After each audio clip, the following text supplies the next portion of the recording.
Assalamualaikum, saya Randy Adha, Sekilas IT. Nah, bener kan, Mang? Kita tuh harus upgrade dari storage hard disk ke teknologi baru, yakni SSD. Ya memang teknologi ini udah ada sejak dulu juga, tapi ya di sini saya punya 4 alasan saya atau kalian di sana harus upgrade ke teknologi baru ini, yakni ke SSD. Oke, yang pertama di sini untuk masalah watt, dayanya ya. Si SSD ini tuh lebih irit dayanya dibandingkan di hard disk.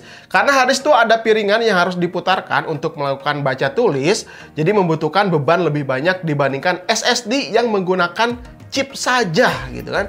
Nah, di sini ada pengujian kalau misalkan hard disk tuh ketika dia melakukan write ya khususnya bisa mencapai 7,3 watts dibandingkan dengan SSD dia hanya 3 watt saja. Terus ketika hard disk idle dia bisa memakan daya sampai 5,4 watt ya. Dibandingkan dengan SSD yang menggunakan chip ini hanya menggunakan daya 0,38 watt saja. Jadi kalian bisa bandingkan ya betapa iritnya si teknologi baru yang ada di storage SSD ini. Nah, itu salah satunya yang pertama ya. Terus yang kedua, SSD ini tuh lebih tahan guncangan seperti tadi di awal ya. Jatuh gitu hard disknya itu bisa kemungkinan besarnya rusak. Tapi untuk SSD kemungkinan rusaknya tuh sangat kecil sekali. Apalagi kalau hard disk kita tuh sangat sulit sekali mengembalikan data yang tersimpan di hard disk.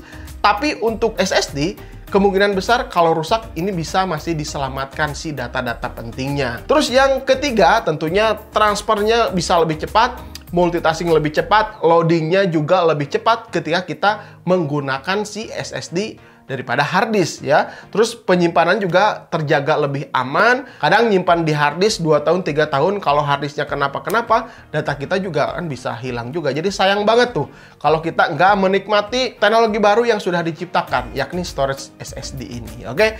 Terus alasan yang keempat, SSD ini tuh adalah teknologi terbaru di dunia storage ya. Yang ditawarkan adalah speed yang jauh lebih kencang. Misalkan SSD SATA up to 500 MB per second. Terus ada lagi teknologi yang baru yakni NPMe ya, M.2 NPMe generasi ketiga up to 3500 MB per second. Kalau hard disk tuh maksimum hanya di 100 MB per second. Dan yang sekarang ada lagi generasi terbaru NPMe Gen 4. Memang ini bukan terbaru sih, cuman ya untuk saat ini masih yang terkencang ya. NPMe Gen keempat yang punya speed up to 7500 MB per second. Kalian bisa bayangkan ya, hard disk yang speednya cuma 100 MB per second, sekarang udah ada NPMe Gen 4 yang speednya up to 7500 MB per second. Jadi teknologi hard disk yang sebelumnya ke NPMe generasi yang terbaru Gen 4 ini 70 kali lipat lah ya. Perbedaan sangat jauh sekali. Oke, di sini saya punya contohnya dari Acer Predator. Yang ini ada GM3500, ini tuh PCIe Gen 3x4 ya, M.2 NPMe. Terus yang satunya lagi di sini ada PCIe Gen 4x4. Nah, ini yang speednya paling kenceng ya. Kalian juga saya rasa Gen 3 ini juga belum banyak yang pakai ya. Ada yang udah pakai Gen 3 atau belum? Terus sekarang udah hadir lagi yang generasi keempat lagi. Ini speednya 2 kali lipat dari ini. Nah, di sini saya akan coba bahas aja tentang si Acer Predator GM3500 dan si GM7000 dari Acer Predator ini. Oke, pertama si Acer GM3500 ini tuh NPMe M.2 generasi ketiga ya. Size-nya tuh ada yang 512 GB dan ada yang 1 Tera. Kebetulan di sini saya pegang yang 512 GB saja ya. Dia menggunakan controller SMI 2262 plus NAND Micro 96L dengan konfigurasi TLC Plus ya. Terlihat di software ini dia punya DRAM cache 1024 MB, DDR4 dari NAND-nya. Sehingga punya read up to 3400 MB per second dan untuk write-nya up to 2400 MB per second dengan garansi 5 tahun dan untuk TBW-nya 300 TBW. Nah, untuk pengujiannya, di sini saya menggunakan sistem Ryzen 7 5800 XD POLT, motherboardnya X570 Aorus Master, PGA GT730 untuk display saja ya, RAM Predator 2x8 GB 3200 MHz. Pengujian pertama, di Crystal Disk Mark ya, dia mendapatkan 3237 megabit per second dan write-nya hanya 2351,7 megabit per second. Terus di Atto Benchmark dia paling tinggi read-nya menyentuh 2,99 GB per second di data transfer 512 KB. Dan di AS SSD Benchmark dia mendapatkan skor 2979. Nah, setelah pengujian tadi, maksimum suhu di sini terlihat menyentuh 60 derajat Celcius. Saya rasa ini cukup wajar karena diuji tanpa heatsink tambahan. Jikalau mau dipakai di laptop tanpa pendingin tambahan, ya mungkin kurang lebih suhunya hampir seperti ini. Di sini saya juga akan bandingkan juga antara loading ketika menggunakan hard disk dan ketika menggunakan si NVMe Gen 3 ini, GM3500. Nah, ini pas booting ya, kalian bisa lihat di sebelah kiri menggunakan hard disk dan sebelah kanan menggunakan NVMe GM3500 PCIe Gen 3. Kecepatannya menurut saya sangat jauh tertinggal ya untuk si hard disk ini. Tuh kan, kalian juga udah lihat barusan menggunakan hard disk dan menggunakan NVMe dari bootingnya saja udah terlihat. PC itu jadi terlihat lebih ngebut. Oke, ini yang GM3500. Bagaimana dengan teknologi yang lebih baru lagi, lebih kencang lagi, yakni si PCIe generasi keempat ya, GM7000. Ini speednya 2 kali dari ini. Ya, kebayangkan ini udah ninggalin hard disk sebegitu cepatnya. Di sini ditambah lagi dengan teknologi baru PCIe Gen 4. Kita akan coba bahas sedikit aja ya. Oke, ini adalah Acer Predator M7000 1 TB. Karena ada beberapa size-nya, ada 512, 1 TB, 2 TB, dan 4 TB paling tingginya. Yang saya pegang ini 1 TB Gen 4x4 dengan controller InnoGrid atau IG5236. Jadi si controller InnoGrid ini sebelumnya punya controller kelas entry level, yakni IG5208 dan IG5216. Dan akhirnya punya controller kelas mid-end, yakni si IG5236 yang ada pada Predator GM7000 ini ya, dengan 8 channel dan punya interface PCIe 4x4.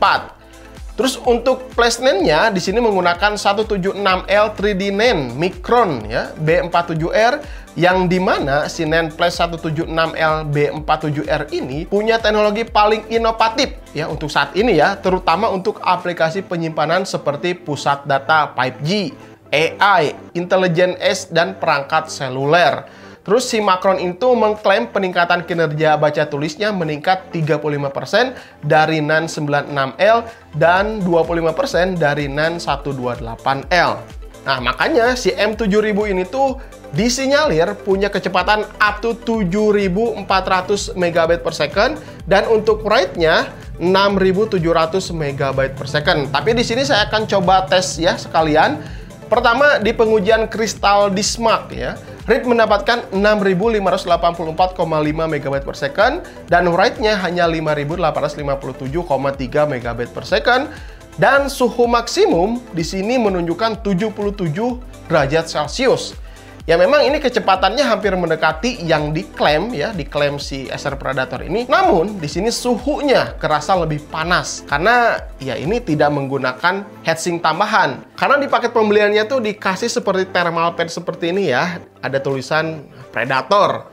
Nah, menurut saya sih ini tidak terlalu maksimal ketika digunakan tanpa pendingin tambahan. Karena di sini panasnya menyentuh 77 derajat Celcius. Terus di sini saya akan coba aja ganti sih pendingin ini ya menggunakan heatsink bawaan dari motherboard. Nah, di sini juga udah ada thermal pad-nya ya. Ketika dites pakai Crystal Disk Mark, read-nya itu naik menjadi 6653,4 megabit per second. Ya naik seribuan ya lumayan ya. Dan suhu di sini menunjukkan lebih adem. Jadi 61 derajat Celcius saja. Dan di pengujian atau benchmark speed read juga di sini terlihat lebih stabil ya, rata-rata 5,9 sampai 6 GB per second. Jadi kalau misalkan si NVMe GM7000 ini digunakan di PC, ya saya rasa lebih baik menggunakan heatsink tambahan supaya temperaturnya jauh lebih dingin dan kecepatannya bisa meningkat lebih baik. Oke, jadi kesimpulan yang saya dapat, memang 4 alasan yang tadi saya sebutkan di awal, itu memang benar-benar harus kita lakukan. Untuk harga si GM3500 ini berkisar di 1,2 jutaan untuk varian yang 512 GB. Tentu ini harganya jauh lebih mahal dibandingkan dengan harddisk yang size-nya sama sekitar 500 GB-an ya. Paling sekitar 250 ribuan lah untuk harddisk. Tapi kan teknologinya jauh berbeda ya. Terus untuk si GM7000 ini, karena ini generasi terbaru ya, generasi keempat, harganya juga lebih mahal. Yang 1 TB ini saya lihat di e-commerce 2.400.000-an. Wow, harga yang cukup fantastis ya untuk barang sekecil ini. Lihat. Tapi ya disinilah teknologinya yang memang kita bisa nikmatin secara langsung kalau kalian sering bergelut di dunia desktop. Mau pakai PC, mau pakai laptop, kalian ganti harus pakai yang kayak gini, udah bakalan langsung kerasa perbedaannya. Lebih ngebut, lebih cepat. Oke, kalau kalian masih tim harddisk atau udah ganti ke tim SSD, coba kasih komentar di bawah ya. Kalau saya sih lebih ke tim harddisk. Enggak, lebih ke tim NVMe aja. Sampai ketemu di video berikutnya. Saya Randy Adha, Sekilas IT. Assalamualaikum warahmatullahi wabarakatuh. Salam teknologi.